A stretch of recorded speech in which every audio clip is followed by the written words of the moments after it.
Hello बच्चों, क्या हाल चाल। बच्चों मैं हूं दानिश खान, आपका मेंटर, आपका एजुकेटर। स्वागत करता हूं मैं आपके अपने यूट्यूब चैनल डी के पढ़ेगा में। तो प्यारे बच्चों, आज हम पढ़ना क्या है, क्लास 12th की फिजिक्स है, विद्युत आवेश एवं क्षेत्र, लेक्चर नंबर 10 है। आज इसके लेक्चर में हम लोग बेटा बहुत अच्छा इंपॉर्टेंट क्वेश्चन सॉल्व करेंगे, जो आपके लिए एग्जाम के में बहुत ज़्यादा इंपॉर्टेंट है और आएगा इस बार, हर बोर्ड में आता है। तो चलिए क्वेश्चन नंबर क्या है, बिंदु आवेश के कारण निश्चित स्थिति में विद्युत क्षेत्र की तीव्रता का वैसे। कल हम लोगों ने बेटा अच्छी स्थिति पढ़ी थी और हम लोग क्या पढ़ेंगे, निरक्षी पढ़ेंगे। 5 मार्क्स दे के जाएगा पक्का, बने रहो हमेशा 10-15 मिनट, 5 में पूरा मिलेंगे आपको। मेरे पास क्या देखो समझना, एक बिंदु आवेश है, एक बिंदु ए एक बिंदु बी है। ए पे माइनस क्यू आवेश रखा हुआ है और बी पर प्लस क्यू आवेश रखा है।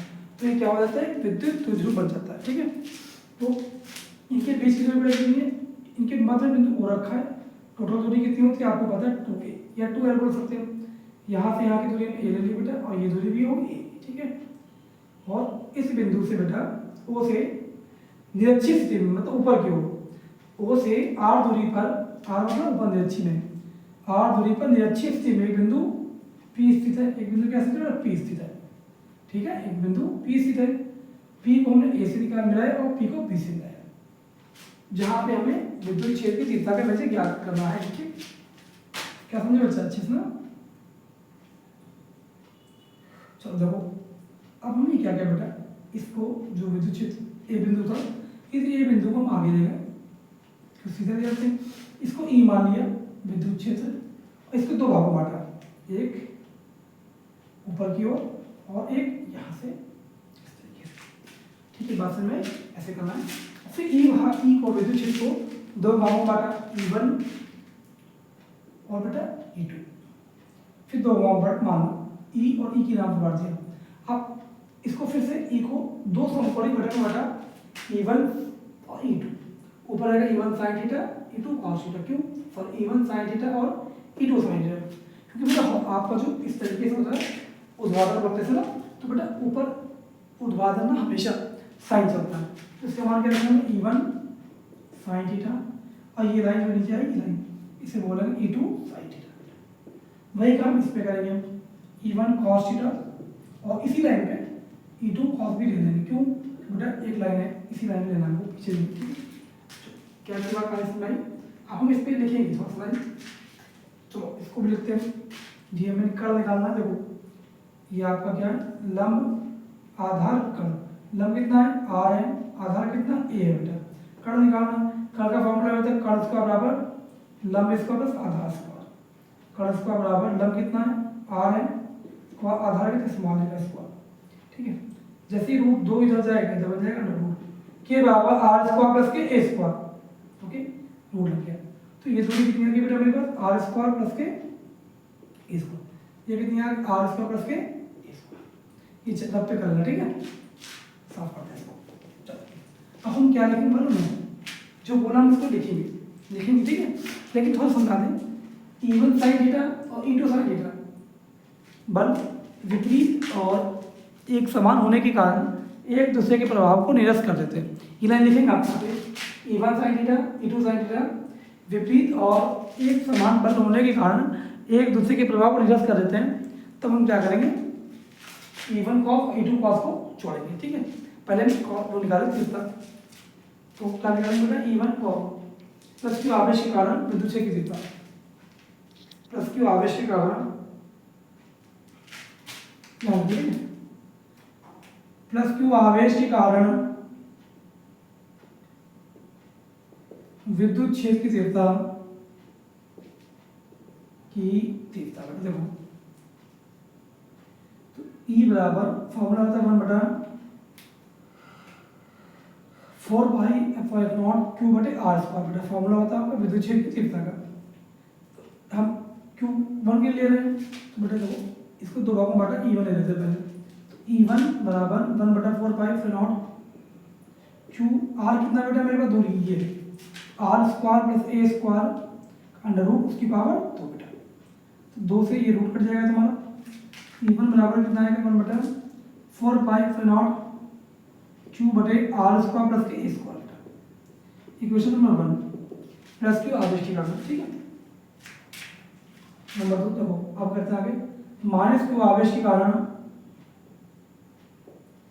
विद्युत क्षेत्र की तीव्रता,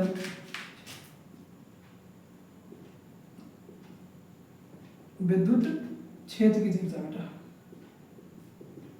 आप समझ रहे हैं आप बेटा। तो यहाँ पर सेम वही रहेगा, E2 आ जाएगा। E2 बराबर 1/4 पाई एफ नॉट क्यू बटे r square plus a square, equation number 2 बेटा। ठीक है, सेम वही है। अब हम क्या लिखेंगे, यहाँ पे लाइन लिखेंगे E1 sine theta, E2 sine theta. विपरीत और एक समान बल होने के कारण एक दूसरे के प्रभाव को नष्ट कर देते हैं। अब यह देखना तब E1 कॉस E2 कॉस जुड़ जाएंगे, ठीक जुड़ जाएंगे। तब परिणामी तीव्रता तो साइन वाला गायब हो गया, मान लो साइन वाला गायब हो गया। तब परिणामी तीव्रता बेटा वो लाइन लिख देना बार बार, ठीक है। पीछे रिपीट करो वीडियो और फिर देखो। तो E बराबर E1 कॉस थीटा, कॉस लगा दें क्यों, तो कॉस के लिए काम करेंगे, प्लस E2 कॉस थीटा। अब जो बेटा जितना बल तुम्हारा E1 में उतना ही बल E2 में, E1 E2 बराबर है तो ये भी E1 हो जाएगा, ये भी E1 हो जाएगा। E1 cos theta plus E1 cos theta. कहने का तात्पर्य ये बेटा मैंने E1 बराबर E2 बराबर कर लिया, तो चाहे E1 को E2 कर लो चाहे E2 को E1 कर लो। मैंने क्या किया, E2 को जगह E1 कर लिया, तो इतना सा फर्क आगे देखो। तो बेटा क्या मेरे पास आ जाएगा, तो E बराबर E1 cos theta E1 cos theta 2E1 cos theta. तो बट इस तरह का 2E1 का वैल्यू ये है तुम्हारी क्यू बटे आर स्क्वायर प्लस के स्क्वायर। बट लेकिन किंतु परंतु कॉस का मान निकालना बेटा। कॉस क्या होता है, आधार बटे कर्ण, करंट में लिखना आधार बटे कर्ण बी बाई बी। आधार कितना बेटा ए है, कर्ण कितना है ये त्रिभुज में, तो ए बाई अंडर रूट के आर स्क्वायर प्लस के स्क्वायर बेटा, ठीक है। ई बराबर 2 ए और क्यू एक पास रखेंगे 1/4 पाई एफ नॉट 2a बटे ये और ये r square plus a square. देखो बेटा इसको हम एक पावर मान सकते हैं, ठीक है, कोई पावर नहीं एक पावर। अच्छा रूट होता है ना, रूट को क्या मानते हैं, आधी पावर छोड़ लो, बेस बराबर है तो इस पर जुड़ जाते हैं आप। ई बराबर 1/4 पाई एफ नॉट 2a क्या होता है बेटा पी, विद्युत ध्रुव। अब एक आधी पावर ये एक पावर ये, 1 प्लस 1/2 क्या हुआ, 2 कम 2 1 कम 1 2 कम 2 बेटा 3/2 हो जाएगा। तो बेटा क्या होगा p बटे आर स्क्वायर प्लस ए का मान 0 हो जाएगा क्यों बेटा, यदि ए और बी बिंदु एकदम पड़ोस में होते तो वहाँ पे ए बी की वैल्यू एकदम डिस्टेंस कम हो जाएगी, तो ए हो जाएगा 0। तो यहाँ पे बेटा देखो 0 ऊपर कितना 3/2 आ गया, 2 से 2 बढ़ा दो, जैसे बोलते हैं ई बराबर 1/4 पाई फाइव नॉट पी बटे सॉरी इसको गलती बनता है, हाँ ठीक है, पी बटे आर की पावर 3 से। ये बेटा विद्युत क्षेत्र की तीव्रता निरक्षी स्थिति में मेरा बच्चा, इसको अच्छे से नोट करना और 2-3 बार लगाने की कोशिश करना, डेरिवेशन अच्छे से पढ़ना, ठीक है। तो मैं तेरा बच्चा आज में क्या पढ़ा, विद्युत क्षेत्र की तीव्रता निरक्षी स्थिति में, ठीक है। ओके समझ में आया। तो मेरे प्यार बच्चे मिलते हैं आपसे कल इसी पर नेक्स्ट वीडियो में। Thank you for watching video. अब आप क्लास नहीं रुकेगी, डेली होती रहेगी।